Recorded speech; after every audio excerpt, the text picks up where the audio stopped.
In 2009, I was starting my career out at the Business Record as a reporter.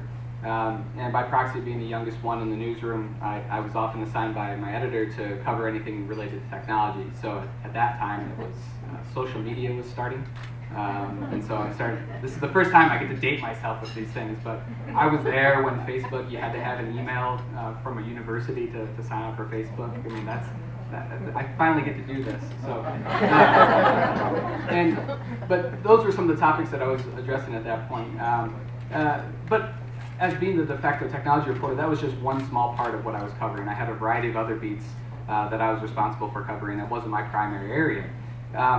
In fact, I remember interviewing a young Ben Milne. He was a company of two at the time, and he was in the space right across from what was going to be the sculpture park. And talking to him at that time, and you see the progress, of course, that a company like Dwolla has had over that time. It was far from a full-time beat, though, to be covering technology. But there were more stories starting to come into that space, fueled in part by the recession. And there was a lot more investment starting to go into what does the infrastructure look like behind the tech ecosystem for Des Moines and for this region. It was beginning to take shape. And you've heard that phrase now a couple times, the entrepreneurial ecosystem. I think you'll probably hear it today. It'll be worn out by the time I'm done, even with my opener here. But the reality is, in order for there to be a really strong startup scene and for there to be a good culture of innovation, you have to have investments from a lot of different parts of the community. So whether that's the startup scene, universities, corporate entities, government, small business, entrepreneurs, capital investors, the list goes on, but there's a variety of different areas that all have to work together in order for there to be a strong culture of innovation. I had that opportunity to observe that change over the last 10 years and see a lot of the changes in the infrastructure going into place over that time, and for that scene to mature over that period. Dwolla became Dwolla and chose to stay in Des Moines. Startup City started, shut down, but there were a lot of lessons learned through that experience. Web Filings, which is now Workiva, filed to become a public company. Technology Association has grown tremendously. Mike Howell, he's here today, and his team with Square One have grown what their programs and offerings are for helping startup businesses. The Cultivation Corridor was branded. The Insurance Accelerator launched, followed by the success of that, the Iowa Ag Tech Accelerator. And when you start talking about those things, you start seeing the investment that's been made in that space in just a period of 10 years. And that's not even counting all the work that went in prior to those 10 years. Yet at the same time, you heard those rankings that Catherine mentioned, and I think we'll talk, Geoff will probably talk about this a little bit, about how one of the hard challenges is actually measuring how much innovation is occurring. So we'll talk a little bit about that today as well. But this morning, our goal is to try to dig into what are some of those barriers, what are some of the challenges, and what are some of the opportunities in front of us for helping accelerate innovation as a community. And we've got a great panel because each one of them is coming from different parts of that ecosystem, and that ecosystem, of course, overlaps. But that's where we're going to start with today. And so as Catherine mentioned, we are going to take questions from the audience. I'm going to get things going with a couple questions. But I want to introduce our panelists. Directly to my right is Stephanie Atkin. She's the Vice President of Marketing for Dwolla. She also spent time at Web Filings before that. Next to her is Craig Ibsen. He's the Managing Principal at Next Level Ventures. Megan Milligan, the President and CEO of the Iowa Center for Economic Success. Jeff Russell, the President and CEO of Delta Dental of Iowa, and he's been extremely involved in the Insurance Accelerator. And Geoff Wood, the founder of Gravitate. So our first question today, where I want to start, is talking about that ecosystem. And what I'd like to do is, if you could each tell us a little bit about where you fit into that, and then also provide your brief assessment of where we stand, maybe an assessment of the state and of our region of innovation and entrepreneurship in this region. So Stephanie, I'll start with you. Thank you very much, Chris. At Dwolla, we're a fintech company. We started as a scrappy startup, and we are here to represent technology and software and show that, yes, Iowa can have a successful tech company. And we don't have just one example, we have multiple examples. And I think that there's an enormous opportunity for Iowa to showcase the amazing talent and the amazing capabilities of what can be built within the Midwest. And so represents the technology space. Now, the vision for the future, we have so much to do, and I think that events like Monetary and other events where we talk about the challenges and we bring together the connective tissue of the different pillars of what brings together an innovation community is where we really have an opportunity to continue to grow. Great. Good morning. I lead a $80 million venture capital firm located here in Des Moines, and so this morning's topic is near and dear to our heart. We wake up every morning, although not quite as early as this morning, trying to invest in innovative Iowa companies. And Catherine mentioned some statistics, and certainly Iowa does underperform the nation relative to our GDP in venture capital flowing into the state. But the truth is, so does the vast amount of the United States. 75% of venture capital flows into just 3 states: California, New York, and Massachusetts, and that leaves 25% for the rest of us. And so we're kind of in a bucket with the vast majority of the United States. There are certainly areas, though, in Iowa where we outperform the national average. And those 2 of those areas notably are in insurance technology investing and agriculture investing. And I'm seeing some statistics that show employment levels in those areas are 30% above the national average. And we're seeing it in new company formation and investment dollars flowing into those 2 sectors, both from within the state of Iowa, and we're seeing a lot of venture capital from out of the state flowing into those sectors. And perhaps we might touch on those a little bit later today. Megan? Hi, so I represent Iowa Center for Economic Success, where our goal is to help people grow their wealth through business ownership and investment. So you hear a lot today about fintech and agriculture and insurance and all of those really important things. And our focus at the Iowa Center is to help those small businesses grow that make all those other companies want to come to Iowa. So the direct services, the retail, if you go up and down the East Village and Valley Junction and all of those places, that's because of organizations and efforts like ours. But we're also huge beneficiaries of the priorities of the state of Iowa. So we do micro-lending. We manage the targeted small business portfolio for the state of Iowa. Most of our clients come to us from banks. It's not as interesting yet to them to do a $50,000 high-risk loan to a small business. They send them to us and we're able to do that. And then we're able to blanket them with other services, like helping them with their business plan and things like that.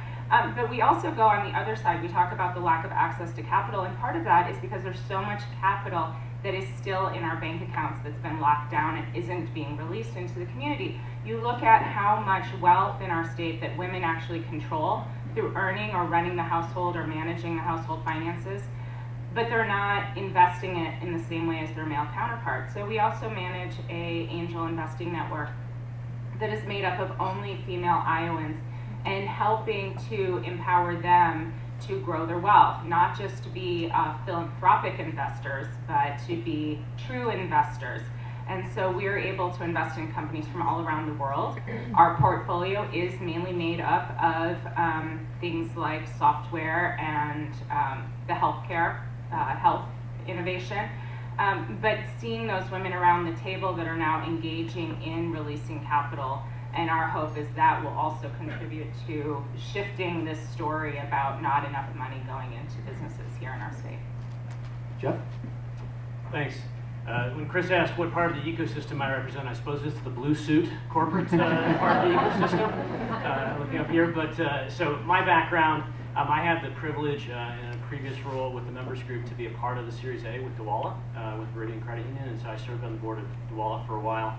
I came to Delta Dental of Iowa, and then also have been a part of the Global Insurance Accelerator for 5 years, and that startup, if you will.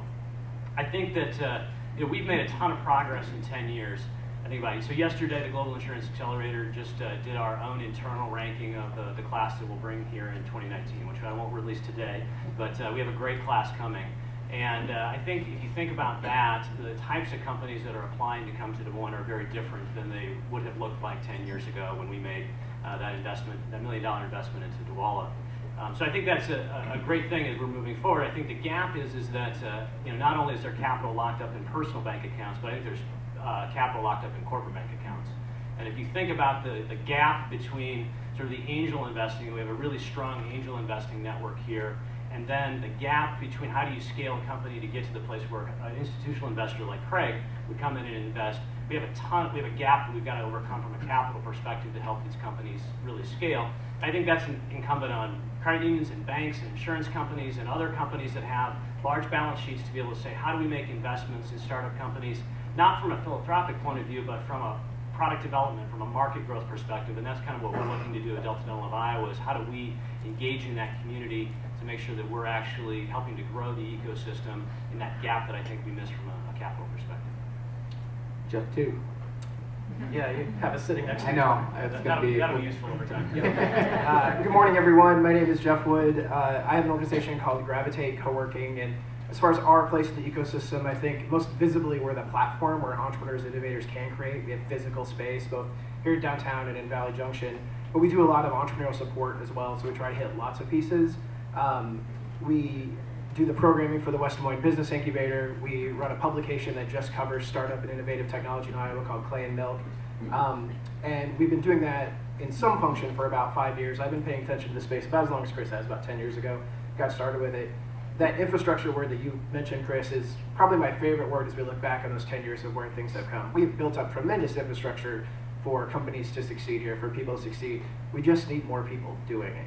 So that's more people coming here because we need bigger talent pools to fill the companies that start. That's more people taking the risk to leave what may be a successful day job to pursue what they're doing. It's more people buying the products from the companies that are here. It's all of those pieces of the ecosystem that get people going. So, and more investment. Craig's helped out a lot with that. So what I would say is, like, what can we do going forward? Like, universally, just more for our ecosystem. Jeff, I wonder if you could, and this really would work for anybody on the panelists. You know, in Iowa, we heard some of those rankings, and you made a comment when we met earlier this week about how tough it can be to get a true, accurate measurement of what the growth looks like and whether these things have been working. And so I wonder if you could talk a little bit about that challenge, and I believe you had one piece of information that you were looking at, though, that was a good indicator. Yeah, no one really tracks this data. Kauffman Foundation, which was mentioned, is the world's largest entrepreneurial foundation. They're in Kansas City, so they do probably a better job for most, but it's really hard to understand, like, what is startup activity in Iowa? What is startup activity anywhere? I don't understand how to track that, but when I try to dig into the rankings that come out, I can't make heads or tails of them, and I live this every day.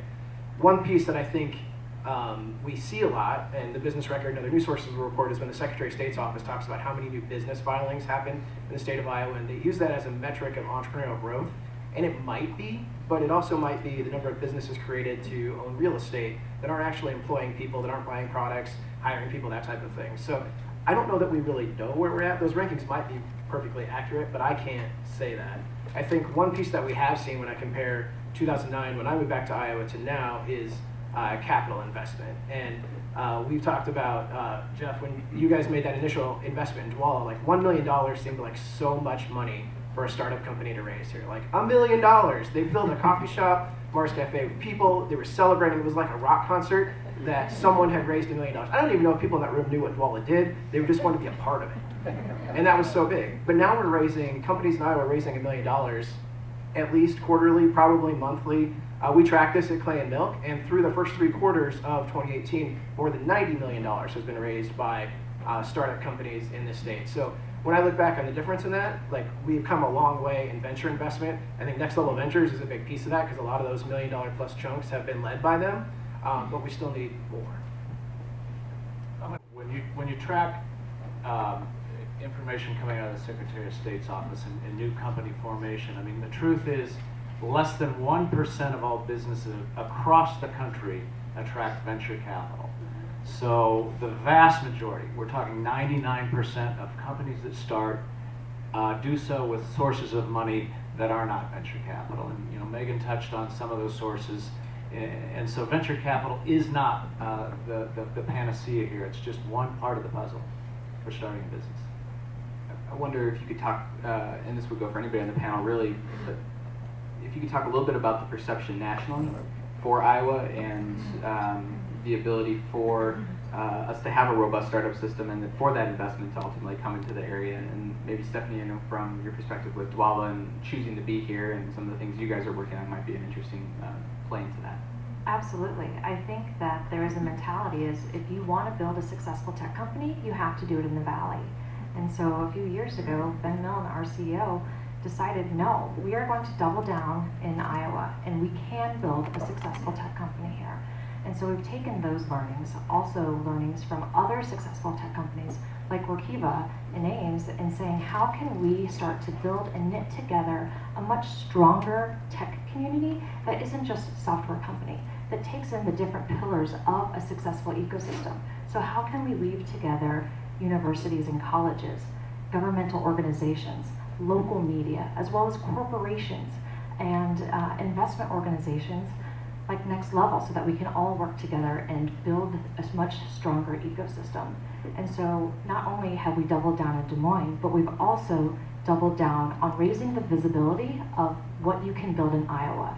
And so through one of those initiatives is an event called Monetary, in which it really is bringing in outside investors, not just Craig with Next Level, but bringing in some of the largest VCs from both coasts, organizations like Union Square Ventures, Costa out of New York, Costa Noa Ventures from California, and other ventures like Foundry Group, bringing them into Des Moines for this 2-day summit in which our local startups have exposure to these investments, to these VCs that they wouldn't have exposure to before.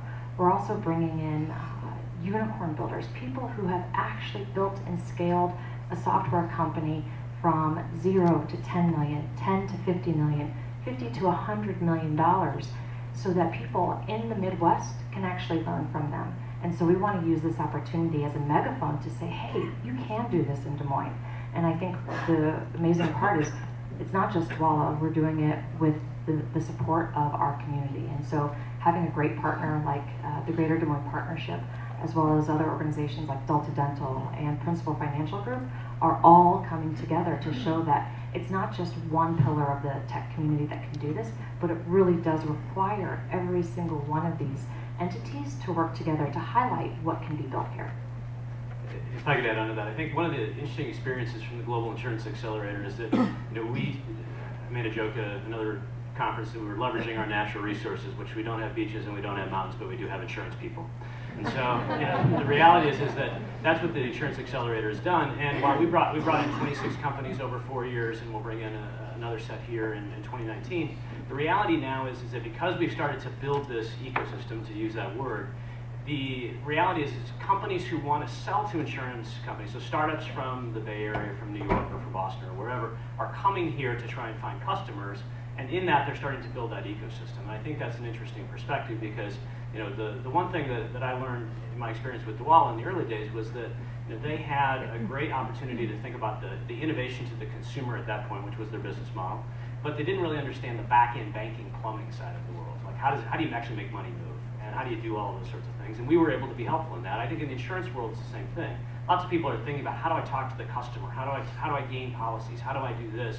But the reality is that there's a lot of regulatory plumbing behind the scenes in insurance. And what we can do is we can put those two things together and really leverage that. And I don't think that can happen in the Bay Area. I mean, I think that that's a unique set of natural resources that we have here that can allow us to make this a destination rather than a flyover. Well, and to piggyback on what you said, Geoff, I don't know about you guys, but when my kids say they want to go to California, it's not because of the big box building with lots of professionals doing tech innovation. They want to go because of the oceans and the mountains and the restaurants and Disney and all of those things. So, one of my causes is to kind of reclaim the term innovation for all of us. And innovation really is finding a problem and solving it in a unique and different way. And so, what we're trying to do is also make sure that, we can get more of these innovators, these big companies, these big boxes, these professionals in more blue suits or plaid or whatever to come here, but in order for them to want to come here, or in order for our kids to go away to college and want to come back here, we really do have to make Iowa a more interesting place to live. And so we have to be very innovative in how we do that, because we don't have oceans. We have great bike trails, but we only have a couple months of the year where we can really use them, unless you're Frank Levy. And so, we have to find those ways to make us want to stay, make us want to return, and make us want to pick this as a spot to go and visit and hopefully stick around. Geoff Wood down at the end. I wonder if you could talk a little bit about the perception of Iowa and what you've seen over the years, and maybe what some of the maybe limiting factors still might be at this point. Yeah, I think that you both have really good points about that. Insurance and agriculture are not personally interesting to me, so I wasn't crazy about the idea of the Global Insurance Accelerator when it started, but as I've gotten to know it and see the success that it's had, I really like that we are doubling down on that natural resource. So I think people are starting to know that this is a place you come. Or was it, how many insurance companies are headquartered here? A lot. So that makes a lot of sense. And I think we were very forward thinking as a community, and the people that created that, we've seen a similar program just launched in the Twin Cities, right? So I think people are trying to duplicate the success of that and bring it to some bigger metros. So we need to keep innovating within the infrastructure of our community of what's next and where does programs like that go. And I think that you're exactly right, Megan, too, about how do we make things actually interesting for people to be here, not just for their company. I don't know, traditionally accelerators bring companies in for a period of time. They don't necessarily stay and contribute back. Now, when they do get investors here, I think that helps them come back and be more a part of our community, and I think there's been a lot of success with that out of the Global Insurance Accelerator, so I look forward to seeing that happen. But I would say we probably punch above our weight as far as what people nationally think of our ecosystem. I think a lot of that is the hype around Dwolla as it was growing, and a lot of that hype was, why is this company coming out of Iowa? Not necessarily is the company successful, but how are they doing what they're doing from Des Moines? And I don't know how long that lasts. So we have had a lot of other successful companies build in that time too, but none that have had the national perception of that. So when I travel and I meet with other people that do this type of work, they're like, oh yeah, the payments company, right? Like it's Des Moines. So how do we have more companies come out of here that have a national reputation like that, I think is what we need to figure out next. What I'd like to do now is go ahead and open up for some questions. We do have one mic in the middle. It's a little tough, so when you ask your question, make sure to speak up nice and loud. Who do I got for the first question? You brave soul. All right, right over there. Looks like Jason will be able to get to you. So you mentioned it a couple times that insurance and ag are two largest markets. I'm curious how that compares with other states. Do they typically have two or more? And what would you consider to be our third and fourth market that might be coming behind that? I'll take a stab at that. I think that certainly there are economic development folks in every single state trying to figure out how to play to their strengths, and our state certainly has done a great job with that, with the leaders behind those two initiatives.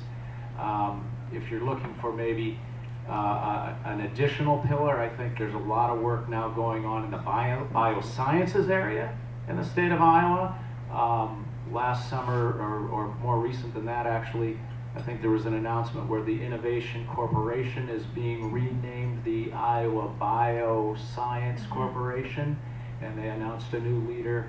And there's a lot of work behind the scenes going on in trying to leverage some of the intellectual property coming out of the Regents universities in those two areas. So that's kind of medical device, immunotherapeutics, and things I can't even pronounce. So I think there's going to be more to come in that area, and that's again trying to play to this, some of the core strengths of Iowa. And I think that's really the secret for every state out there, is how to leverage your strengths. I might add, I think that maybe if that's third, I think fourth probably is banking and financial services in terms of that. Not only maybe a point about Dwolla, but we were talking in the kind of pre-meeting is there's a lot of these companies that have gone and sold, but they sold to public companies and they haven't made the big announcement. We were talking about Wade Arnold and Banno, who sold to Jack Henry, probably a company maybe most of you have never heard of. Huge company in terms of being able to grow, scale, and exit. I see my friend Ben Rumpke from Lender Close, a company that's working in the banking and credit union space right now here in Des Moines. So I think there's that financial services piece. Again, you've got people that, large kind of banking organizations and financial services organizations here as well. I think that helps to create that idea about how do I go from a corporate role into a startup and be able to take that idea that I couldn't get done potentially in a big company, and I could do it inside a smaller organization and take that risk that you were talking about earlier. Yeah, I think we overlook fintech here because we have had success. We think more about like insurance and ag are upcoming industries for our startup community, but fintech is one that's been there. You mentioned the other one I was thinking of, we didn't mention the other day, is Smarty Pig, which was acquired as well. And when I came here in 2009, that was the first like tech startup that I read about, was Smarty Pig.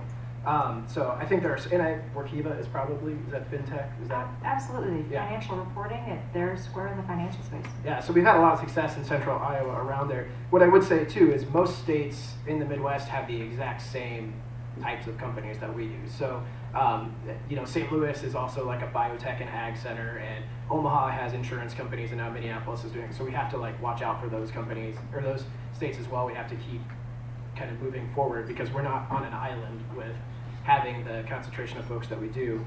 And I guess one other point of why those programs make sense to me is that we have funders that understand them. And I think a lot of the funding that has come to companies recently here is out of that fintech sector.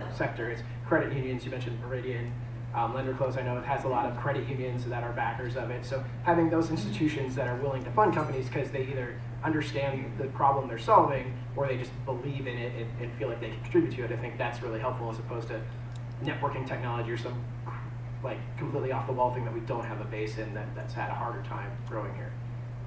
Somebody earlier this week, we wondered aloud about what makes us look different because other areas, and I can't remember who it was that said that from our group earlier, but I wonder if there are any thoughts on what we could do to make ourselves look different, even though we are competing in some of those spaces.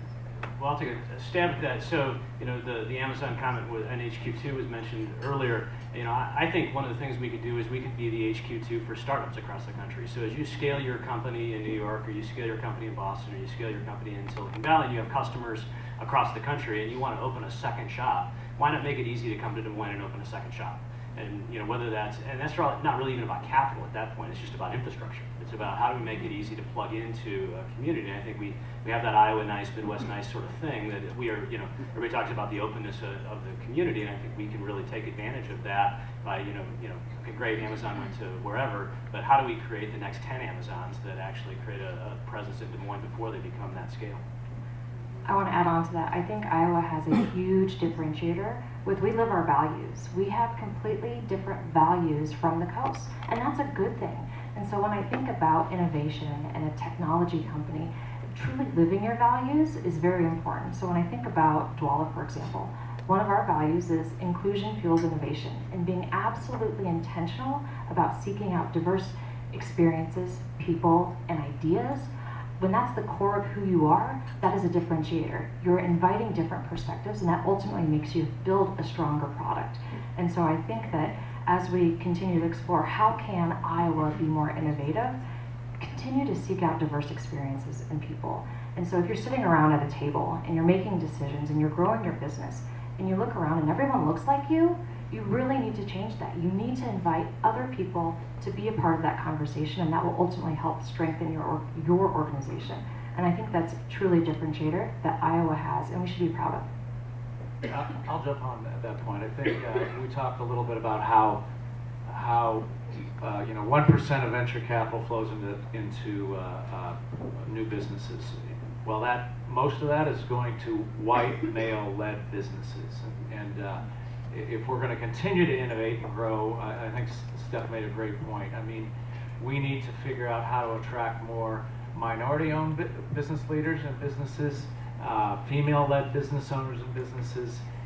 We've got a 2.5% unemployment rate in Iowa. So if we're going to continue to grow, we're going to have to pull more people, business owners, up the ladder and help them celebrate success. Well, and building on that, you know, Geoff talked about the statistics, and again, we have this opportunity to bring in and all these immigrants in our state. You know, more than half of us are women, but if you look at those businesses, so many reasons that they're not included in the statistics that may or may not be accurate anyway, but is so many people are still doing that innovation out of their basement using their own social security number, or they have an idea that was so successful back in Africa that they bring here, and there's so much regulation and so many rules and so many barriers to networking and co-working and opportunity that they're not able to take that idea out of their basement and put it in a building out in Waukee or whatnot. So part of what we have to do is, yes, we have to welcome inclusivity and look around the table and see who is different, but those people aren't going to come to us. We have to go to them and bring them to us, and we have to make sure that we're creating that environment where those little ideas that I'm guessing most of you in this room have, and at least half of you haven't acted on, can start to bubble up and build into the next big thing that comes out of Iowa and becomes famous and goes public and all of that stuff. More questions from the audience? Yeah, Dwolla? So in saying that, what steps are being taken? Because I am a business owner, and I have a lot of conversations with business owners of color who either don't go out to seek the resources or don't know the resources that are available to them. So what are your what are your organizations or businesses doing to ensure that the information is getting to them? Because I think that's really key and vital to be able to help their businesses grow and become successful. Absolutely. You know, for us, as I mentioned earlier, we manage the targeted small business portfolio for the state of Iowa. That was developed by our legislature's Black Caucus because they recognized that African Americans were not accessing money to the same degree as the Caucasian counterpart. And then they started to, you know, drill down into the numbers and saw women weren't, service-disabled veterans were not, people with disabilities were not able to access that capital in the same way. And there is a whole plethora of reasons why that's true, right? We could get into that at your next power breakfast. But you know, for us, we're just a nonprofit. So getting people to know about these microloans or pitching to Fin Capital or those kinds of opportunities is all word of mouth and that crazy social media thing. But then we're also doing part of our efforts around advocacy networking, spending time up at the Capitol, talking to them about how do we get capital and networking and education opportunities into the hands of all Iowans so that when we do look around the table, it is diverse, and it's diverse organically because everybody does have equitable access to the resources. I don't know, you know, what's out there. There's lots of other opportunities with people who probably have a better marketing budget than we do. Well, it's a two-way street. You know, Steph mentioned, you know, we're Iowa Nice. So there's a lot of giving back in the ecosystem. So if you're running into business owners that are looking for sources of capital, you know, we're all very accessible. Have them reach out to me. There are, you know, the vast majority of business owners I meet with, we don't invest in, but we try to be extremely helpful on their journeys of where to go. The state of Iowa has a lot of wonderful programs. We talk about the you know, very few people get venture capital, but they need sources of funding. And the state of Iowa has numerous programs running from $25,000 up to $125,000 of non-recourse loans. So for people that maybe don't have perfect credit, there are places to go if they've got a sound business idea, and we can all help those folks get connected to the right resources. That's the big differentiator in Iowa. I've lived in 4 other big cities. The fact that when Craig says that, you actually can reach out to him and have coffee with him. That's for real.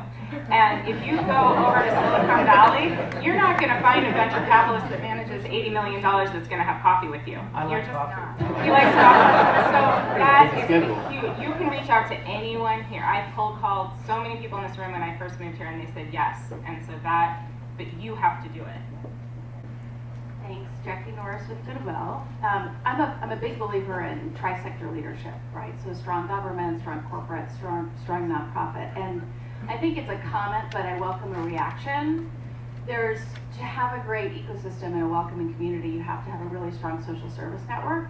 And I think we'd all agree that our social service network can continue to innovate and move forward. And our mindset isn't always for profit, it's for impact. And so I just encourage this group and really everybody here to think about human capital. So not just releasing financial capital, but releasing human capital to support nonprofits, to help us innovate and help us be cutting edge, because I think that benefits the whole ecosystem. So just a comment, I welcome reaction if you want. I would love to comment. I think going back to living your values, if you work for a company that has values that you share, and if that is important to you, that will actually help attract talent. So for example, we offer volunteer time off. We offer time for our employees to go work on passion projects, like maybe it's One Iowa, that if inclusion is a core part of who we are, then we want to make sure that we not only support that financially, if we can. As a small startup, that's often hard, but that we provide our employees the opportunity to do that. And so I think that's really a talent attractor as well, as being vocal about who you are and the causes that you believe. To your point about being intentional about diversity and inclusion around small business owners, while we don't necessarily have any programs that are designed around that, we definitely take a look at our little ecosystem. And so when I think about us being a tech company, it's important that we live our values. And so how can we partner with organizations that also share that? And so being able to partner with organizations like Pi 515, which is a nonprofit organization that helps primarily refugees in the state of Iowa with basic coding skills. We're a tech company, we know code, we also want to live our values. And so being able to support organizations like that is important for us. And I think that when we just live our actions, live our words, it really does help make a meaningful impact. So can I just push maybe just a little bit? Because I think the only push I'd make on that is you've got really big nonprofits, $20 million nonprofits, which is what Goodwill is, that I think we need to try and push our nonprofit sector to behave in certain ways more like businesses, to have greater and deeper impact. And so that would just be my follow-up, is because I think you're right? The core is from values, but it's got to get beyond the soft top, and it's really got to get deep. Well, I think you hit on a good point along with what Megan said earlier on unleashing the word innovation, right? And so, Geoff, with your experience as a corporation being involved in the Insurance Accelerator, are there opportunities? Yeah, I was going to say, so one of the interesting things that we've done at Delta Dental is with Intelligent, we've gotten involved in something called the Synergy Center, which is trying to create, I think it's between 7 and 10 nonprofits who are much smaller than yours, who are all trying to build capacity. And so our grant to them was about how do you build capacity, and that those dollars were like, how do you build a marketing plan and a communication plan to create sustainability? And then our people came alongside that and said, so not only do we pay for the consulting, but then how do our people get involved in that? The piece from, I guess, the corporate side is, well, I think it's great for the community, it'll build good social capital and strong infrastructure. It's good for our people to think about a real world problem in an innovative way. So we live in our world and we get down in the weeds every day. And when our folks go and they work in the Insurance Accelerator, they go work at the Synergy Center, they're working with real world problems. In the startup world, I always think about it as a race against insolvency, in terms of the sense that their urgency is, can we meet at 9 o'clock, not can we meet 2 weeks from now.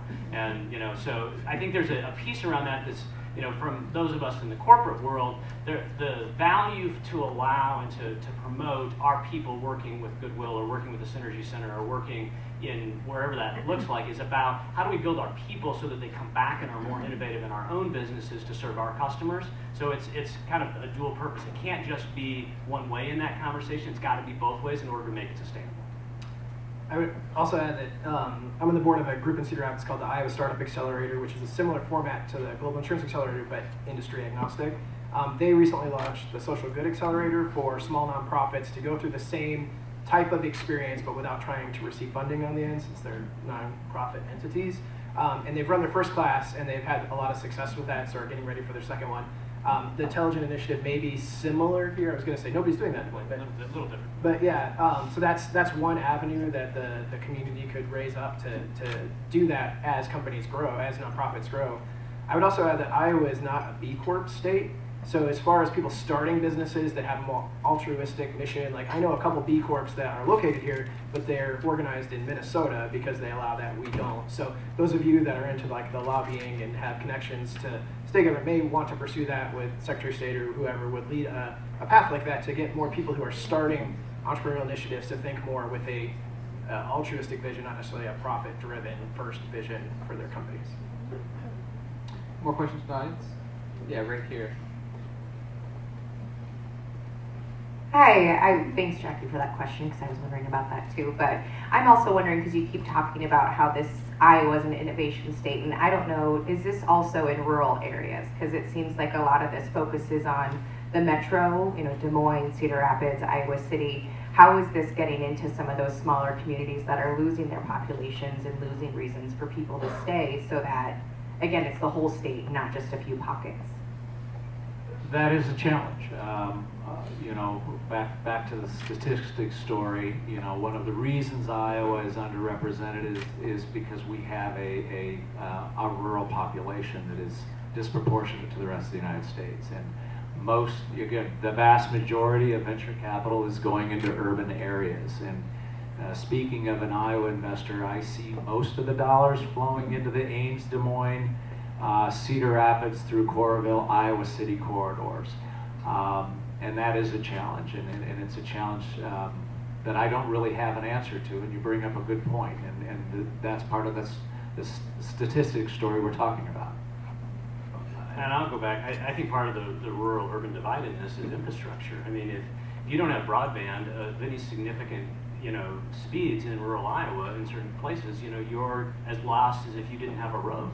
And so I think I read in the business record just maybe yesterday or the day before about, the lack of how the rural broadband initiative has really happened. And I think if we want to sort of, the 1900s get Iowa out of the mud kind of, campaign around build paved roads and figure out how to connect these farm to market roads. If we want to make rural Iowa successful for the next generation, it's got to, how do you have broadband in rural Iowa so that when kids go to college that they want to come back and start a business in these small towns. And it's not there today, frankly, and I think until we get that, there's no chance of really significant investment, because even in a business that's not a tech business or a software business, it requires that you have connectivity to the world. And I think we can do a better job. And I made a joke in our earlier thing is that I wish we would have 10 years ago, instead of done cash for clunkers, taken that $1 trillion and invested in rural broadband across the United States, because this is not an Iowa problem. This is a national problem in terms of that rural-urban divide. I think we've got to make the investments, and they are what they are at some point. We're going to leave a whole generation behind in rural Iowa.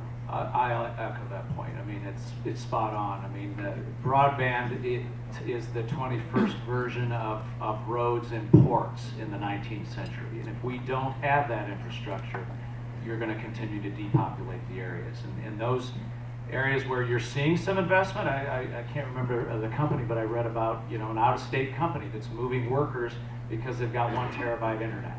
And that's a public-private partnership initiative, but we do need to do better in that in Iowa. Well, and it's, we have, sorry. No, go ahead. We face all of our educational opportunities. Everybody wants to access it online now on their computer. People want to have the same experience on their laptop that they can have being in this room today. And so that broadband gets in the way of, there's a really efficient way to get things like this out into rural Iowa if that wasn't such a huge barrier. But on top of that, it's also density. All of you are in this room today, you're probably going to go back to work, you're going to be thinking about innovation, you're going to be thinking about that idea stuck in your head, or what you need to do to innovate to make your own company run better, things like that. And out in rural Iowa, you don't have these power breakfasts, you don't have this density of people collaborating and talking, and the conversations around the table aren't the same that we have the benefit of having in a bigger city. And then it's just risk. We are a very risk-averse state.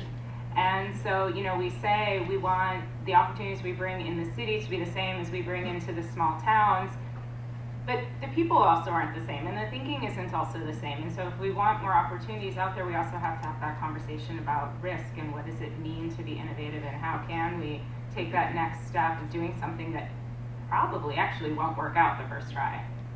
I will say that there are initiatives that are intentional about building innovation centers in rural Iowa. And so Pillar Technologies is one of those organizations that through their R3 initiative, they're building 4 centers of innovation in which they're training people in communities like Jefferson, and they're actually building this intentionally. And so their initiative is R3. Renew, Revive, and Rebuild. I believe those are the 3 R's.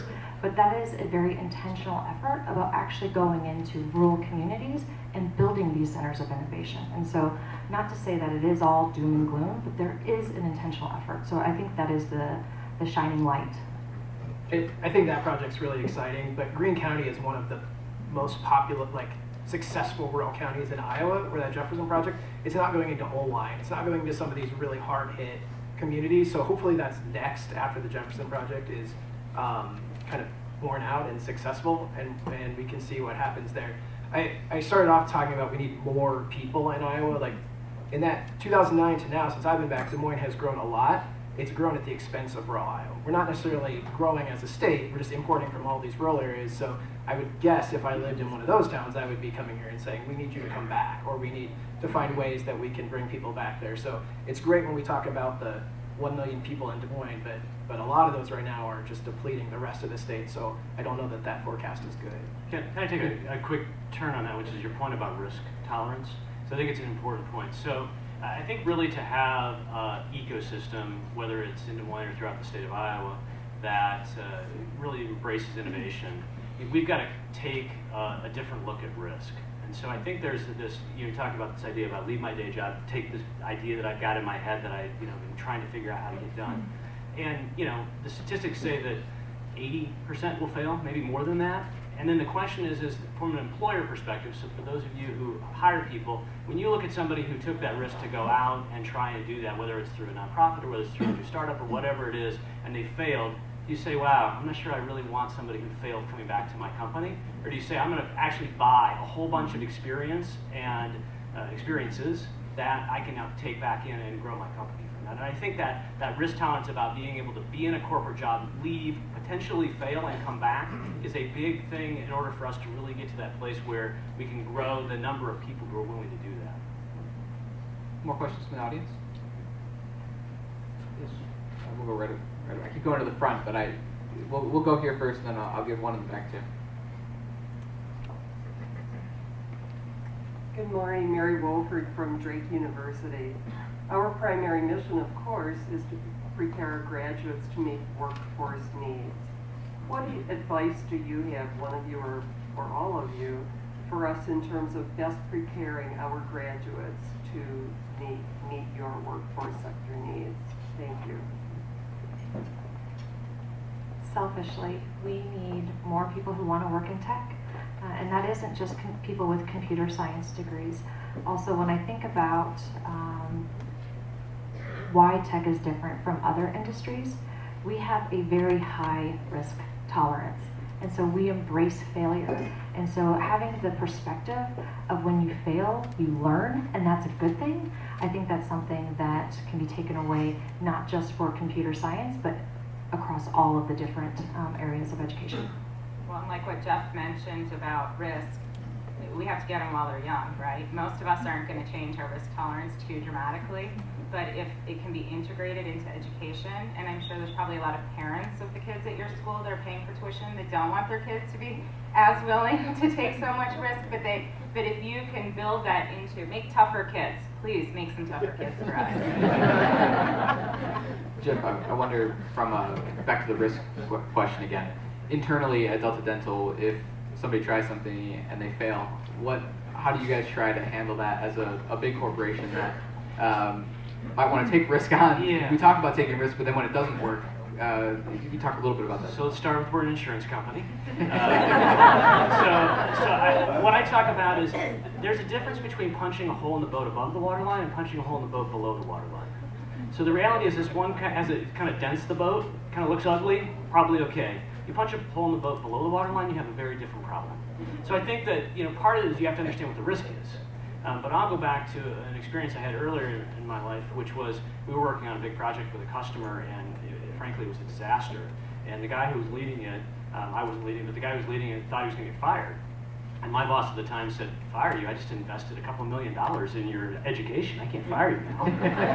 But I think that's a different point of view, right? So I think that what we've tried to embrace is this idea of, first of all, understand what risk you are actually taking. So I think that's the important part. And some of these risks, in terms of how do we go out and market, how do we interact with our customers, how do we do these sorts of things, those are risks that I think we have a higher level of tolerance for. Risks, like clinical risks, frankly, in our business, we have a very low level of tolerance for because we can't. I mean, that's the reality is you expect as our customers that we're going to manage a clinical experience for you and certified dentists and vision providers that are, of a certain quality. So we have a less risk tolerance there in terms of those things because the stakes are different, but I think that's a below the waterline issue. But in terms of things that are just about us, moving forward and trying things and failing in the tech world especially, I think we have a much higher tolerance. And I think trying to be able to communicate that you're not going to get your knees cut out if you have that type of above the waterline failure is something that we continue to do. I think to some degree of success, maybe not complete success, but some degree of success. Chris, can I? Yeah. The question about how colleges can prepare. I think more than what the colleges can do, I think we also need to think about tuition and student loan debt and how, I have 4 employees, so like I'm not scaling a big company, but as far as creating more entrepreneurs, not having that dependency that they have to pay for after they're in college, after they're out of college, that will keep them from being able to take some of these risks to start. Just like health insurance is a big deterrent to people leaving, having to pay that student loan piece every month. So I got in trouble one time in the design school at Iowa State because I answered a question like that. And I said, probably just leave school now and stop taking out loans. Iowa State was crazy about that. But like that's you don't necessarily need that degree for what you're pursuing. Although my wife and I are 2 entrepreneurs, we have 5 degrees between us, so I like higher education. But I would say that we need to solve that if we really want to empower more entrepreneurs, and that's something that can be done at the state level as well as in the private sector. I promise a question in the back there. Hi, as was mentioned earlier, there aren't a lot of startups in Iowa, so there's a significant number of people in Des Moines, myself included, who work for larger corporations. What recommendations do you have for teams or projects at these companies that want to move fast, work efficiently, and create innovative solutions for the problems facing our business?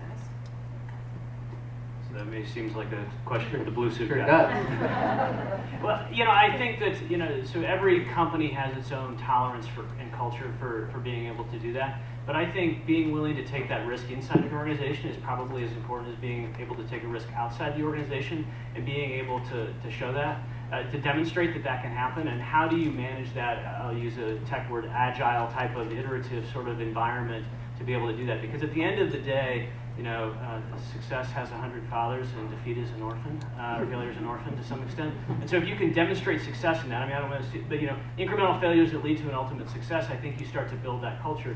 I can't believe that there's any corporate leader, maybe there is, but very few corporate leaders who don't understand they need to innovate for their future. Really? So then the question is how do we get out of our own way of our inertia, right? And so I think that's part of the issue, which is how do you have champions that push that through, that help move down the roadblocks? How do you find somebody who's willing to put their own personal capital and political capital at risk to be able to help that happen? That's got to happen in big corporations if you really want to see those things move down the road. From Dwolla's perspective, I just wonder internally, are there some things or some practical tips, again, that maybe could be applied over to some of the businesses that have done things in a certain way for a long time? I think that instead of tackling on a massive project, we take on little bites at a time. And the opportunity for failure by taking on that little bite, you're not risking as much, and you're able to embrace and be able to pivot and make a new decision. And so when I think about some of those facets of taking risk and innovating, you can do micro innovations. You can try new things, and we embrace trying new things. Also, we embrace failing. We have a sign on our wall, it's written, we move fast, we fail, we accept, and we move on. There's nothing better than to say, hey, do a retro on what didn't work and say, okay, this didn't work, why didn't it work? Address it and move on and learn from that. And I think that by taking those learning moments and sharing them openly with your peers and your colleagues in the organization, it's a really good thing. Well, and a company can only be as innovative as the people who work there. And whether you're a huge corporation or a tiny nonprofit, we teach a lot of classes for people who want to start their own business, but we say if you walk away and decide thinking and leadership tendencies, you take back to your own company and you be innovative. Delta Dental, huge company, but you're obviously an entrepreneurial mind, and I'm assuming you hire people with entrepreneurial minds that are leading your teams. And so that's how the innovation happened. And you don't have to have the burden of owning your own company.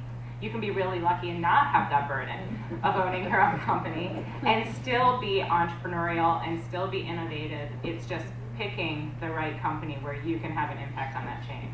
I know a few companies are starting innovation labs within their companies. So I just wonder what your thoughts are on whether that you think that could be successful or whether there's some potential pitfalls with that. I'll jump on that point. My life is all around startups, and there, as Geoff mentioned, an 80% failure rate. It is a thankless, terrifying task, and in some respects, you must be mad to embark on it.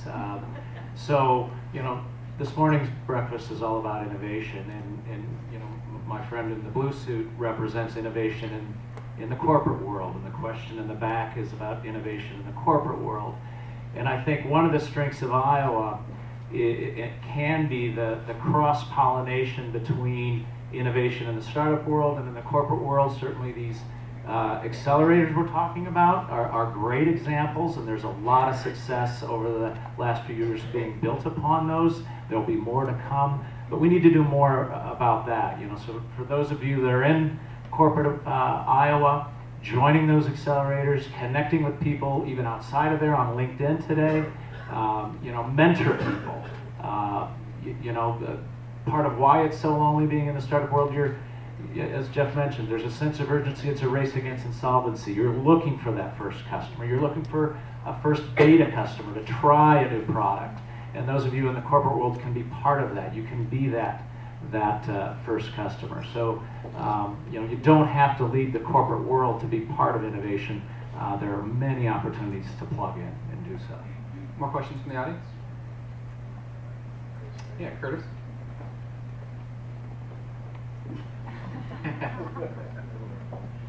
Good morning. Picking up on the idea of tri-sector leadership, what advice do you have for local governments and economic development to create communities where innovative business ventures thrive? Well, No, please. really simple is we can't do it without the support of our government, without the intention of saying, hey, we want to be an innovative community and we want to support these small businesses and these entrepreneurs. It would not be possible if we didn't have a government that had intention and saying, yes, we want to help support and foster this environment. I was going to add to that, and I don't know if this is a local government issue, but if I can expand it for a little bit. One of the problems in a regulatory environment from my perspective, and again coming from financial services, fintech, and insurance, is that no regulator gets promoted for accepting an innovation that works, and you can take it to the woodshed if you accept an innovation and it fails. And so, having a regulatory environment, and whether it goes all the way down to kind of zoning and economic development sorts of things, or whether it's at the regulatory perspective at the state or federal level, where there's an opportunity to play in a sandbox, and I'll give the Iowa Insurance Division a lot of credit here. They're working on a true sandbox for innovation that says, here are the rules that you can come in and play in the insurance space in Iowa. It's a regulated industry, we have to understand that. And so we're going to create some rules around that, and then how do you actually work within that, and how do you unwind it if it fails, and how do customers, how are they okay with that, and then how do you actually turn it into rules and regulations if it succeeds. And I think that piece of that in a regulated space, and I think almost every business today is regulated in some way, has got to be, we got to think differently, and we've got to give the people on the ground the freedom to allow it to accept some of those innovations and move forward with the idea that even if it fails, that they're not going to get taken to the woodshed, that we allow some failure in government as well, which is hard. How do we do as a state when it comes to supporting, maybe I'll take a look at the capital component of it. Do we have the right programs in place, or are there some programs that are missing to be able to help support those businesses? Well, we live in a high-tax state, Iowa. There's a lot of conversation around the fact that our tax levels are above the average in the United States, and that's certainly a factor.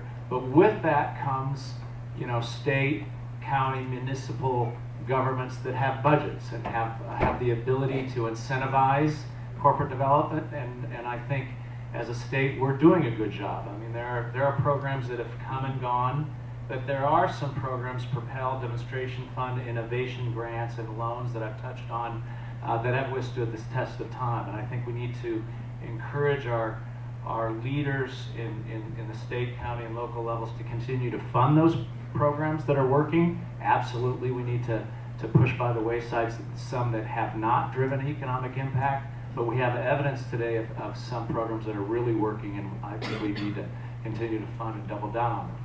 Well, and like what Craig said, 75% of the Iowa Center's budget comes from state and federal funding. So I know all about regulations and red tape when you take money. And, I have to say my favorite money is the Iowa Economic Development Authority. But I'll tell you, nobody comes to you and gives you money without you asking for it first.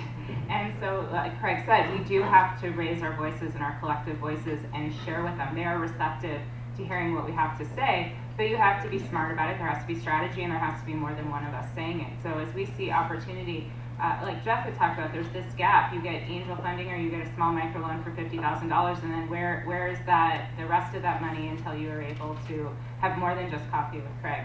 And so that's where the government can come in, but they do have to hear from us on what that looks like and what we really need as innovators to help us.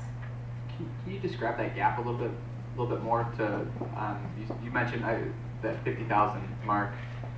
Where is that gap actually happening? And maybe Geoff said it yesterday, but yeah. Well, so there's microloans for 50,000. There's obviously banks and things like that, and then there's angel investing. We average around $130,000 in an investment in our companies that we invest in, and then you get to the big money, and so.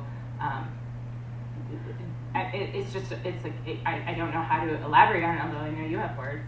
It's a gap. Yeah, so I think the issue is, when you start a startup and you've got sort of friends and family money, or you find a microloan, or however you bootstrap the first piece of that, you get a paying customer, and maybe you get another customer who's interested, and then all of a sudden there's this gap of these features and functions that they tend to want. And I'll use software as an example because it's the easiest example. Great, it's good that you do these two things. How do you do the next 5, and how do you configure it in my environment? And then it's like, oh, I got to go develop, and I got to build a team, and I got to get some tech talent either internally or externally, and that's a couple $100,000 or $500,000 to be able to do that. And I can see a runway to the fact that then if I get those 3 or 4 customers, I can get another 40 customers. But where's that sort of? I think it's about $100,000 to $500,000. It might be as high as $1 million depending on the company. But I think that 100 to 500,000 is kind of the gap space where it's hard to raise money. No financial institution will loan you the money unless you have personal wealth. And there's just not a lot of people, because that's a hard venture capital deal to do. I mean, there's as much due diligence in that deal as there probably is if Craig does a deal for $5 or $10 million. So why do you think that gap exists?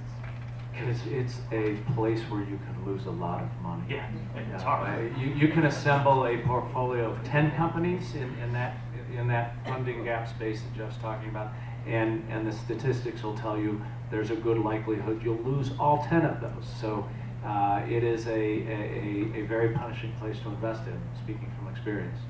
And if I could just add one thing, I think the thing that is, and I'll use our example, so we've invested in a company, it's probably called Insurance Menu, which helps companies like ours in the benefit space get into small businesses and make that transaction easier. So our investment, if we just wrote them a check, I would be very concerned about that from just a pure venture capital perspective. I'm sure Nabil will be happy to hear that. But that's CEO. But the reality is we put our people in too, right? Because it's important to our business. So it's not like it's just sort of we're a venture capital company, because we're not. But this is actually about driving innovation in our business in an external perspective. So I think you de-risk a little bit of those investments when you bring your people in that, because if you're going to look at 10 of them and you're 1 or 2 or a team of 5, and we can bring a team of 10 for one company, we can help them a lot. We can help them de-risk that environment. So now take that times the 100 or 500 companies in the Des Moines area who might find a company that fits a product need that they have, that they can de-risk their investment and create return over time.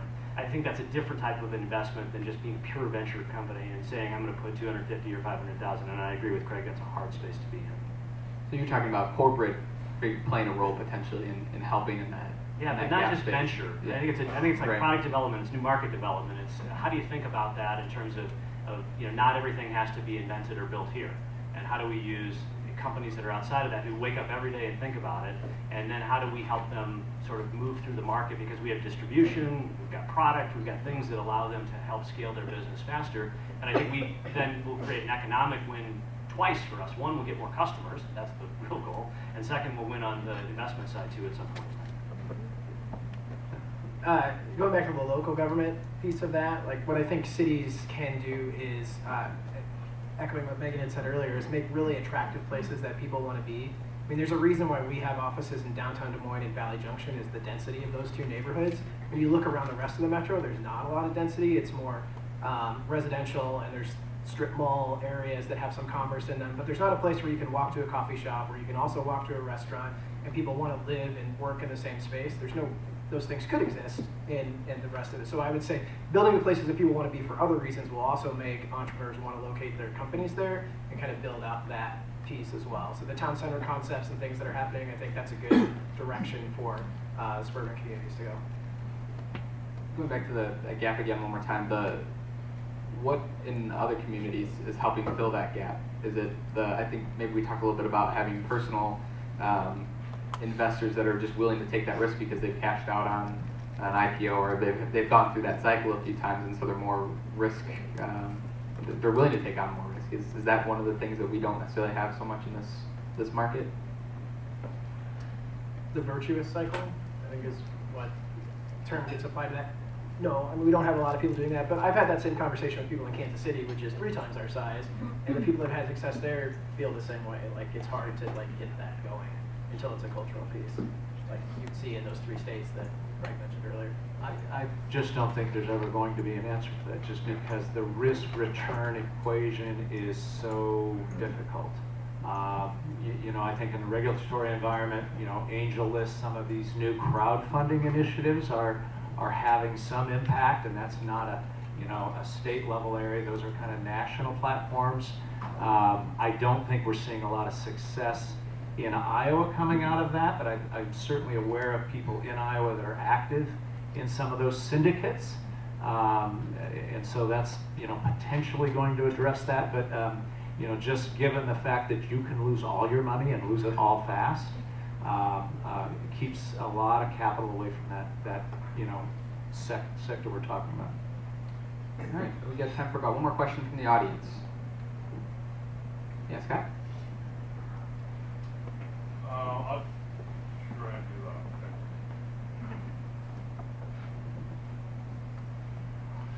So there was talk earlier of, you know, colleges, universities, even community colleges trying to provide enough talent in the tech sector, and I think the facts really are there's a big skills gap in that realm. And the colleges and universities, while doing what they can, just aren't putting out enough people. What other ideas have you seen work to create that talent or generate that talent, and how can that help with the innovation that we're all looking at in the tech sector? I'm going to jump all over that question. I think, you know, we talk a little bit about the unemployment rate in Iowa, and it's thankfully much lower than the national average. But I think there's a shortage of workers, and in the public school systems today, I think we need to identify young people, you know, well before they're in junior and senior years, and show them that there are paths to get into the innovative economy that don't necessarily need to go through a 4-year institution, with all due respect to our friends here from Drake. You know, you can acquire programming skills in high school. You can go to code camps, code academies, and I think that's an area that as a state we need to do a better job. You know, I think, you know, head on to the community college. You don't need a 4-year degree to go to Dwolla and be a programmer. You know, the CEO of Dwolla doesn't have a 4-year degree. And we need to do a better job of that early on in the public school system to identify different paths to success. Well, and also, you know, innovation, like you said, the climate is finally changing again to where it was when my dad grew up, that you don't have to go to college, but you also can go to college and change your mind later and want to do something different. And so how do we create, if we're talking all about innovation, we're talking about how we can be innovative inside of our own corporations and companies. I look at our group, like I said, everybody wants to be able to learn online now. They want to be able to access things in real time or when it's most convenient to them. And there's all sorts of technology that our small nonprofit has to figure out how to incorporate. So we found the youngest guy at the office, and who was the most interested. And he's an Air Force vet who spent years in Afghanistan before he came back and graduated from college. And he is our innovation and technology department. But now what you can do and the opportunities for that continuing education in those camps and that online learning and everything, I guarantee you he's going to be able to catch us up to the same degree that somebody who, you know, I don't know what the major is, but studied technology in college. And so I think, again, it's being innovative, it's being creative, it's figuring out that there is this problem out there and we have to solve it. And we can't hire the fancy guy from California, so how do we make it work for our organization so we can stay relevant? We're just about out of time, and I want to give the panel a chance to give a final closing thought. And the question I'm going to ask for the last one is just a closing thought, but also if you think about one of the things that we could do, that we've talked about a lot of the barriers and challenges, but if you could think about what's one thing we could do to help either take down those barriers, or it could be an opportunity for us to help accelerate innovation and leave us with a closing thought.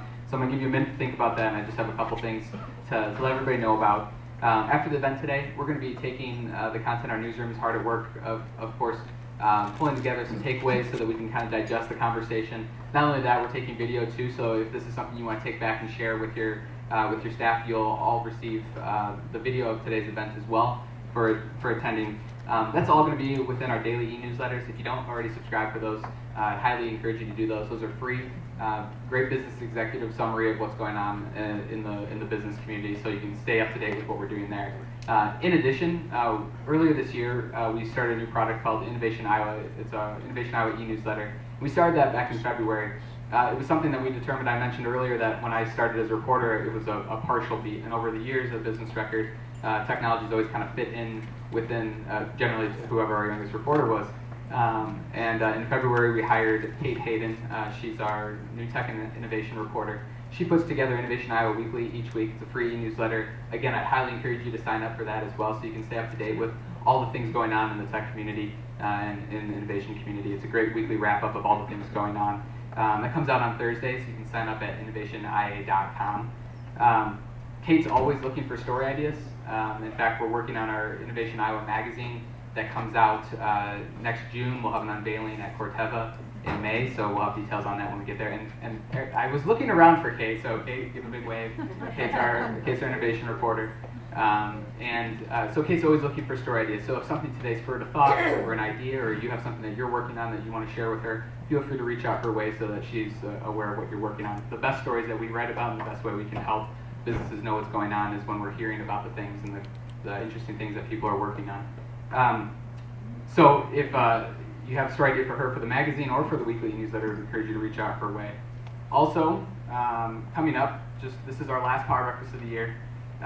We've got a couple of other opportunities coming up, though, to continue to interact and meet with other folks in the business community. If you're a member of the Business Record, next week we're doing a new series that we're starting. It's called The Newsroom, and we're just bringing in a small group of audience. It's limited to about 50 people to show up to be there for that. We're having a discussion about what the next legislative season is going to look like and what some of the impacts could be on business. I think we're just about at capacity, but you can get on the wait list for that in case some seats open up. So I highly encourage you to look at those. We plan to continue doing that again next year as well. Also, in the beginning of the year, Book of Lists, we'll have an unveiling on January 3rd. That's a free event. We'll have information coming out on that soon. So again, if you're on our email list, you'll be receiving an invite for that for an RSVP. And then well out into the year, January 31st is our economic forecast event, and our first Power Breakfast of 2019 will be on February 13th. So again, we'll have details on all that coming up soon. Give us a final thought, and Stephanie, we'll start with you. Final thought on something maybe we could do as a state or as a region to help accelerate innovation. I think the biggest accelerant to innovation is being intentional about including diverse ideas, experiences, and people. To be intentional about seeking out people who come from different backgrounds and can help provide and strengthen your ideas. And so be intentional. Great. I'll piggyback on the point I made earlier. I think all of you are here this morning because you're interested in the subject, interested in innovation, but I'm going to venture to say most of you work in a large corporate world, a company. And so plug in, be part of the ecosystem. As I mentioned, we're blessed with a number of opportunities here in Iowa to be part of the innovation ecosystem. We've got accelerators and so forth. So you don't have to quit your day job. In fact, given the high rate of failure, most of you shouldn't quit your day job. But there are a lot of opportunities to be part of it and help companies up the ladder. Megan? Well, I think it's all about risk and balance. Similar to what Stephanie said, we really have to change the conversation. It used to be that all the deals happened on the golf course or at Jesse's Embers.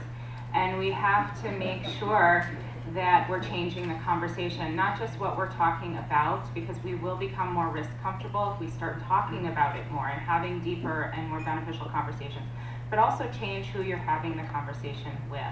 Talk with other people. You know, the biggest risk we can take is sharing an idea or sharing a thought or an opinion with somebody we don't know very well. So start doing more of that. Broaden the conversation. And then always my plug is for small business. Again, it's about balance. If we're going to bring in all of these amazing companies and keep them here, we have to make our main streets more interesting. I think I'll go pretty micro on this one, which I think it starts with you. So I think in all of your day lives, whether it's in a corporate type of environment, a small business environment, a nonprofit, a school, a community, whatever that is, how do you take that risk around innovation? How do you do something that's a little outside your own comfort zone, that puts a little bit of yourself in a slightly vulnerable position to be able to start that ripple? Because I think it's a ripple effect. If you think about the 10 years, and I was sort of having this thought around, if we would have had this conversation 10 years, the conversation would have looked very different. But there's been these ripples that have happened through our community, and a lot of them are, we've talked about, and there's some we haven't. But the reality is that 10 years from now, it'll be new ripples that'll happen. And I think at the end of the day, it starts with each one of us. And so my encouragement would be to take a risk today. Jeff? Yeah, I think Megan said this earlier. Like, one of the greatest resources we have here is that we're big enough to be nationally relevant as a community, but we're small enough to be connected. And the success of my business is definitely based on the ability to get to someone within 2 emails in Des Moines. It started from the moment I came back to town, and it's still that way today. But that presumes a level of access and privilege probably that not everybody has. So I think as physical infrastructure people, like a lot of us are, we're used to people coming to us. I think what we all need to do is go out to those underserved and underrepresented communities and do more with them and help them know that this is a place where they can have that access to, and encourage them to do it, because they probably don't all feel the same way about being able to do that I did. Thank you very much. That wraps up our third Power Breakfast of the year. Thank you again for coming. Again, my name is Chris Kineski. If I can ever be of any help for you, if our staff can ever be of any help, please feel free to reach out. Our job is to try to help you do business best. And the best way that we can do that is if we understand who you are and some of the things that you're working on. So feel free to reach out. So can I get a big thank you, not only for our sponsors, but for our great panelists.